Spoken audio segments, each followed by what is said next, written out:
Yards. Ritter to the end zone, looking for Pierce. Did he hang on? Yes. Touchdown. Back as I've been around. Here he goes again. Busts free. Jerome Ford down the sideline. Foot race. House call. Touchdown. 79 yards. Big one in the Peach Bowl. This is a big one too. And it's going to go all the way to the house on the first play from scrimmage.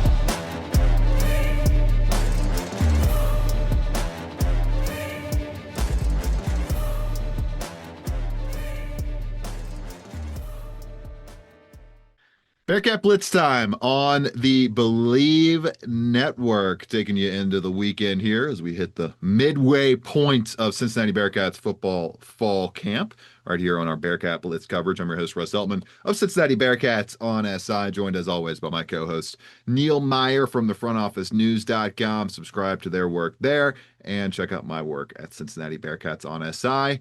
And we are presented by our wonderful, wonderful sponsor, FanDuel Sportsbook, America's #1 sportsbook, where you can go and bet on the Bearcats right now as they get ready for football action against Nebraska on August 28th at 9 p.m. Line still holding firm at 6.5 points in favor of the Nebraska Cornhuskers. Cincinnati a plus 190 underdog on the money line with an over-under sitting at right around 52.5 points. I think that's actually gone up a point or two in the last couple of weeks as people starting to expect more and more offensive action from these two schools when they kick off at Arrowhead Stadium on August 28th. Make sure to get to FanDuel Sportsbook if you are going to wager on this game. Check out all of their wonderful lines and odds on every sport that you could possibly think of, almost every sport you could possibly think of, all of the big ones here in the United States of America, and especially that college football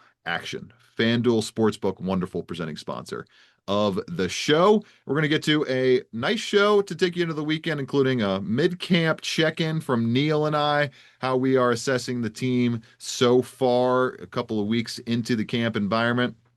And then we have the Cincinnati Bearcats football team as part of the ESPN Big 12 breakdown from their group of writers. We'll get to what they think about the Bearcats going into the 2025 season. All that coming up on Bearcat Blitz after these messages.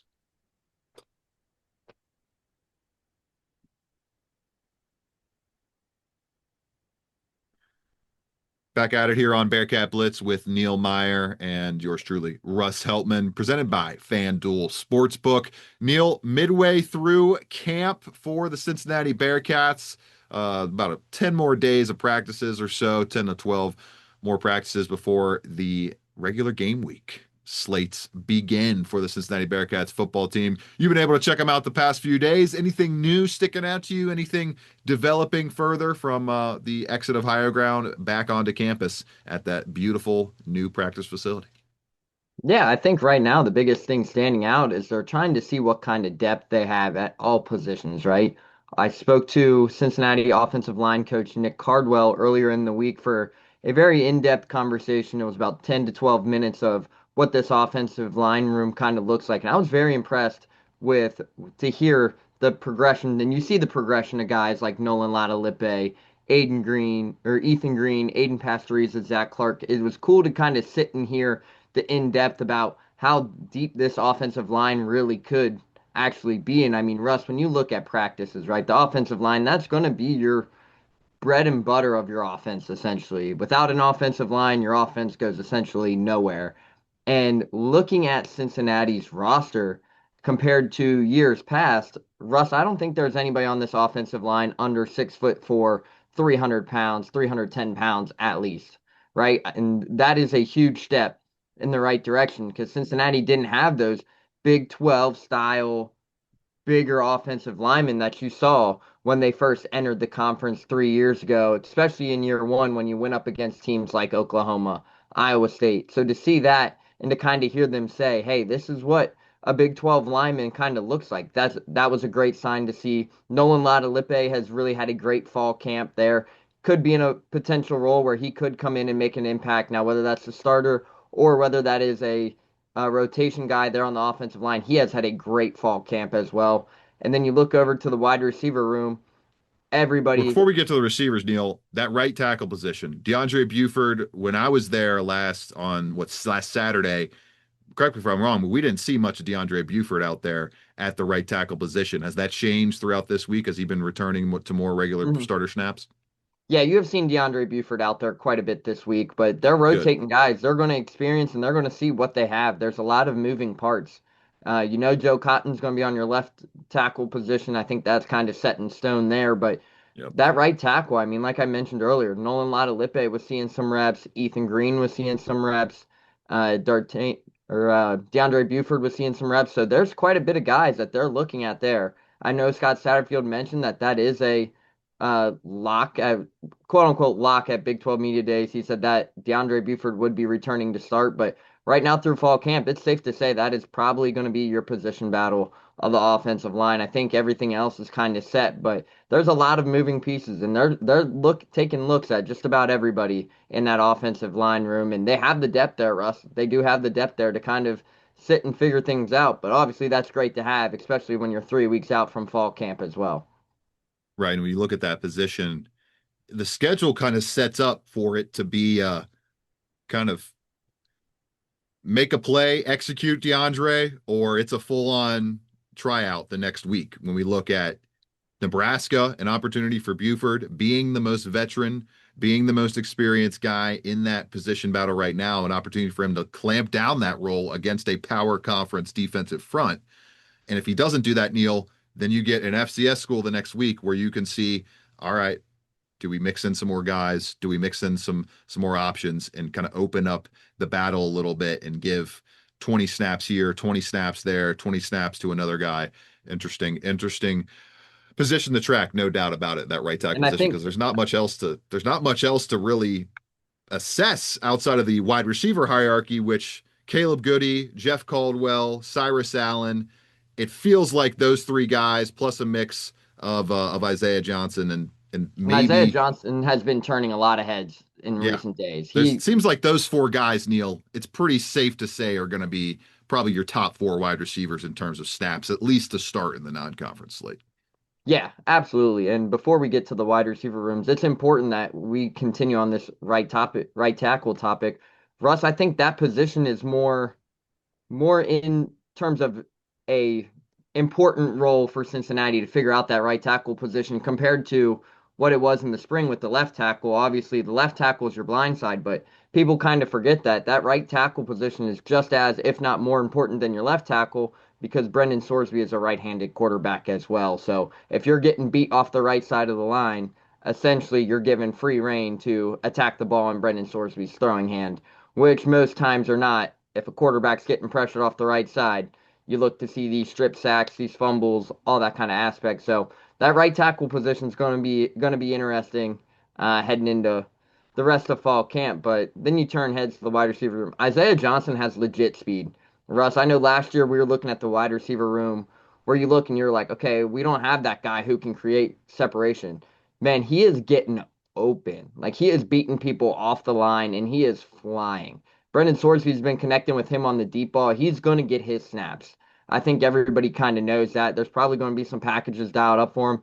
But And like he's a Scott guy, said, Neil, that does not have much football experience. I mean, he's a mhm, guy who you could be a completely different player impact wise from he could be game the one against diamond in the rough. Nebraska versus the last game of the season in late November. Yeah, he could be that diamond in the rough for Cincinnati. Well, there's a couple diamond in the roughs for Cincinnati at the wide receiver room. Jeff Caldwell, Isaiah Johnson, I mean Russ, Isaiah Johnson is probably top five fastest guys on the team. Matthew McDoom's up there, Logan Wilson's up there on the defensive side of the ball, but Isaiah Johnson can move.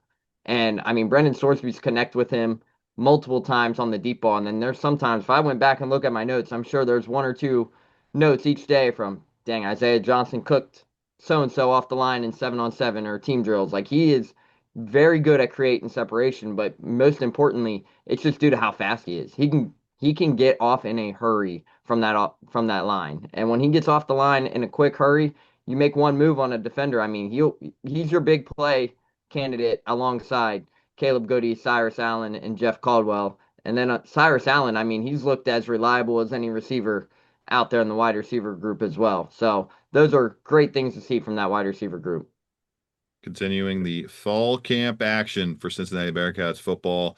Day off on Thursday, and then they're back at it with another extended run in Clifton over the next few days following. Speaking of Clifton, speaking of extended runs, Neil, we have the latest 2025 James P. Kelly Athletics Hall of Fame class announced earlier this week. We obviously talked about Tony Pike getting into the grouping last week when they kind of made that its own standalone announcement on his radio show on ESPN 1530. And on top of Tony Pike, Mike Mickens, one of his former teammates, joining the Athletics Hall of Fame class of 2025. He holds the UC record with 14 career interceptions, played for the team from 2005 to 2008. And then former women's soccer head coach Meredith Glenn coached the team from 1984 to 2007. She's a part of this class, as is UC women's basketball's all-time assist leader KB Sharp. Played with the program from 1999 to 2003. And then we have three-time volleyball American Jesse Nevitt joining the class as part of a group that played from 2005 to 2008. And then former football defensive back Tom Marvasso, who played with the team from 73 to 75, also making it into the James P. Kelly Athletics Hall of Fame. Another solid grouping, Neil, and continuing to recognize some well-deserved names throughout the athletics history at UC. Yeah, absolutely. And it's a huge honor for the likes of Meredith Glenn, Tom Marvasso, Mike Mickens, Jesse Nevitt, Tony Pike, KB Sharp. And it's going to be interesting too, Russ. You look down at this Hall of Fame class, and half the class is football, right? Mike Mickens is obviously up there, well deserved. I mean, he just left Cincinnati to go coach at Notre Dame. He was a huge part in the development as well of he had a great playing career, but he was so big of an impact and an importance in the development of Kobe Bryant, Sauce Gardner, Brian Cook, all of those guys on the playoff team before he left to go to Notre Dame with Coach Freeman. So overall, that's going to be great to see him kind of have that return. I know I'm probably certain some of these guys might come back and be like, hey, coach, remember when Cincinnati beat Notre Dame? I'm sure you'll hear a bunch of that kind of flashbacks, conversations when Mike Mickens gets his Hall of Fame induction. But it's a great class. It really is. I mean, there's a lot of different options here in this class. Jesse Nevitt, as you mentioned, a three-time honorable mention All-American and four-time Big East selection when Cincinnati was in the Big East. She finished her career in top 10 in just about every statistical category, kills, blocks, as well. So, and then Tony Pike, KB Sharp. Obviously, KB Sharp, it's going to be cool to see her reunite with Katrina Merriweather. They were teammates at Cincinnati. Now to see Katrina be the head coach and see her teammate get elected into the Hall of Fame, I think that's going to be a pretty cool night for KB Sharp and Katrina Merriweather as well. Always kind of heartwarming to see those guys and those gals get their just due going into the James P. Kelly Athletics Hall of Fame. Covering the programs for the last couple of years, it's a fun night. That'll be good to see on homecoming weekend at the end of October, near the end of October, second to last weekend of October. Get to a quick break here on Bearcat Blitz before we get to the ESPN Big 12 breakdown that released this week. Before we get to that break, though, got to tell you about our presenting sponsor, FanDuel Sportsbook, where you can bet on the Bearcats to win the Big 12 and punch a ticket to the college football playoff for the first time since the historic 2021 team beat the odds and made it all the way there. Neil, the odds have dropped on FanDuel from 27 to 1, now at 33 to 1. Are the Cincinnati Bearcats to win the Big 12 championship game in December. Cincinnati, even earlier this week, they were 27 to 1. So something has shifted in the odds market to make Cincinnati even lower on the board, below Colorado now, and only above Arizona, West Virginia, Oklahoma State, and UCF in terms of overall odds to win the Big 12. 33 to 1 on FanDuel Sportsbook, America's #1 sportsbook.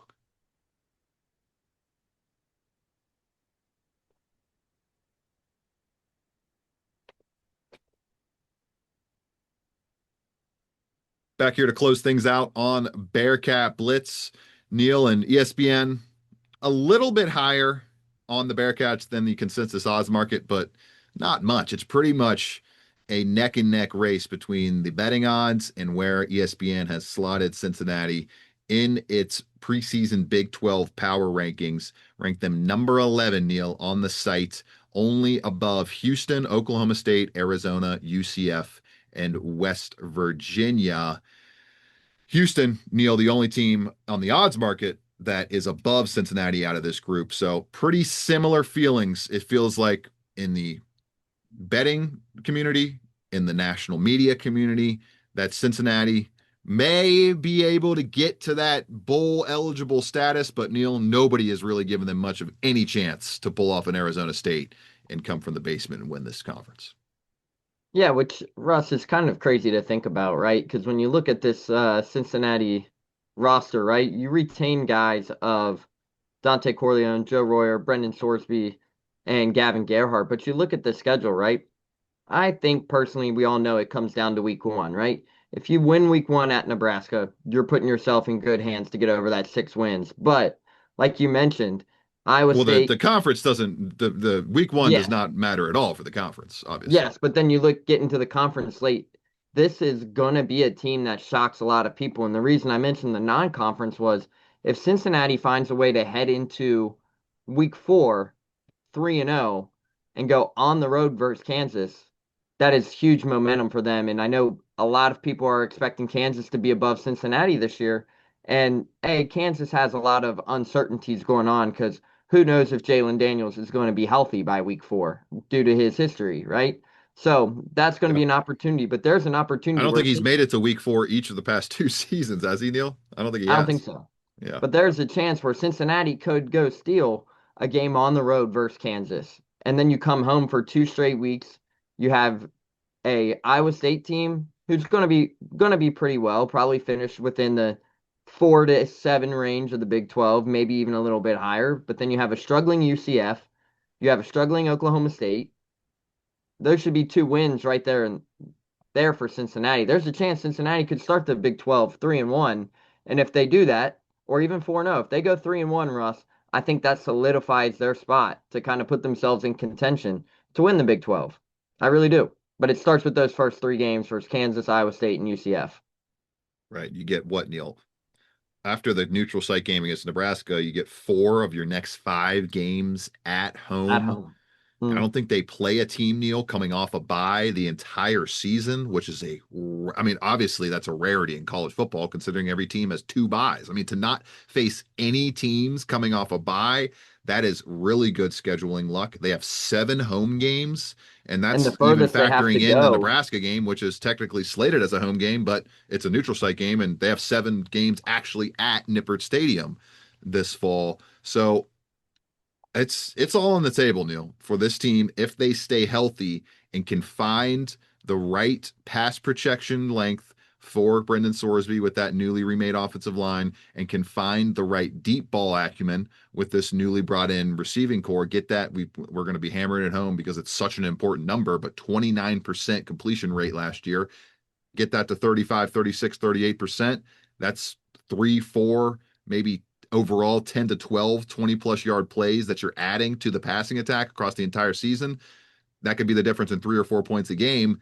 And that's, Neil, we know the difference in those 1-score games last season where they went 1-4 in one possession contests. So there's so many things that scream regression back to the mean in a positive way. It's just we got to see it come to fruition. We got to see them be able to execute, and we're going to get that first taste in literally 3 weeks from today. 3 weeks from this recording, they take on the Nebraska Cornhuskers. Overall, Neil, they placed them as a long shot to ESPN did to win the Big 12. Kind of grouped them in with the likes of Oklahoma State, West Virginia, UCF, Houston. I don't know. Maybe it's just because we're so close to the team, but it feels like a lot of people are Cincinnati doubting Cincinnati. that they're doubting them, and that among that long shot group, like there's Cincinnati and then there's everybody else in terms of the factors that are going into a possibly surprise season for any of these programs. Right, especially with for the teams you mentioned. Houston, their still quarterback situation is still a little murky. Right. UCF's quarterback situation is a little murky. West Virginia's quarterback situation is still a little murky. So I Brand new mean, coach. right, there's 2 teams within those with brand new coaches, West Virginia and UCF. There's a lot of things murky, and I can tell you right now, Russ, everyone's going to be doubting Cincinnati because of their inability to finish games last season. down the stretch. You mentioned the 1-4 aspect in one-score games, but to be around and watch this team go through fall camp and practices like we have been able to do this all season, Vibes are this high. def They're together. this defense is going to surprise a lot of people, for one. And this team, the chemistry, the discipline. Russ, we had our first camp fight yesterday. It was nothing major, nothing crazy, but that's what happens when you go out there, right? And you're hitting the same guys for 2 weeks. Scott Satterfield stopped practice at the end of practice and gave a long, lengthy speech about discipline, discipline, discipline. And it was over just like that. It was nothing that broke out, nothing major, but they're preaching discipline and it's gonna show, right? Because you're Russ, we know covering this team about this point in fall camp, you're probably sitting at your 3 to 4 kind of little scuffle marks right now. But the fact Cincinnati's made it 2 weeks with only one minor little scuffle is kind of great to see, right? You know the discipline, you know they're locked in, but right now, Russ, I think this Cincinnati team is going to shock a lot of people. And it starts there in the special teams and it starts there in the secondary for me, right? Cincinnati gave up so many big plays down the stretch last season. And that was due to the first year of the 3-3-5. But most of these guys are looking pretty comfortable in the 3-3-5. And I'm going to give you one hint for the people listening to this show. Antoine Peak is going to be an impact player for this team in the secondary. Already has 4 interceptions in the first 7 days. He is a ball hawk right now. Forced fumbles, interceptions. That's 4 interceptions right now for one player throughout the first 10 days of fall practice, roughly. Cincinnati only had 5 interceptions all season last year. So what does that And say? not, That people are starting to be more comfortable in that defense, and yeah. it's going to cause a lot of problems, in my opinion. And it'll be good to see Antoine Peak make plays on the ball, but Neil, they need these cornerbacks to get their ball skills up to another level. 0 interceptions by cornerbacks last season for the Cincinnati Bearcats football program. That's pretty crazy to say. And I had to double check it twice when I was doing the research. But yeah, 0 cornerbacks with an interception. All eyes on Matthew McDoom, who you could, I would say, make a strong case. I think it's pretty much a open and shut case that it's either Matthew McDoom or Joe Cotton as your 2 most important transfer additions this past cycle, this past offseason. We'll see if both those guys hit, Neil. The ceiling is very high for the Cincinnati Bearcats football team. It's as high a ceiling as anybody in the Big 12. And Neil, a note by the ESPN the ESPN writers, it was not really a set writer for this article, but they made the note plus 550. Those are the odds for Kansas State to win the Big 12. And I think that, yeah, that's right around that on FanDuel Sportsbook. The longest odds, Neil, for any preseason conference champion favorite since 2008. This thing is completely wide open in the Big 12. Mm-hmm. Nobody knows who's going to win it. Nobody has a strong feel on who's going to lift that trophy in the first week of December. And if the Bearcats stay healthy and stick to their keys, very well could be them. Nobody was saying that about Arizona State last year. Crazier things have happened, to say the least. For Neil Meyer, I'm Russ Eltman. We'll be back at it 2 more times again next week, getting you closer and closer to the start of Bearcats football, the 2025 season. We've been presented by FanDuel Sportsbook on the Believe Network. Have a great weekend, everybody.